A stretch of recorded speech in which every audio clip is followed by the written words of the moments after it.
Pat, that massive winter storm is not only slamming the Midwest, it's also heading east, affecting 23 states. Many of them the same places were preparing for a blizzard only a week ago.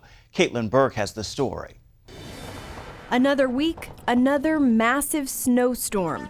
Forecasters say this storm is the most far-reaching of the season, running from Nebraska to Maine and impacting more than 100 million people. Officials warn to avoid travel if possible. Roads are a nightmare between ice and poor visibility, and air travel just really isn't an option. 2,000 flights are already canceled. If you have the option to stay home or avoid travel, we ask you do it. In Chicago Sunday, conditions were so tough that even plows had trouble getting through.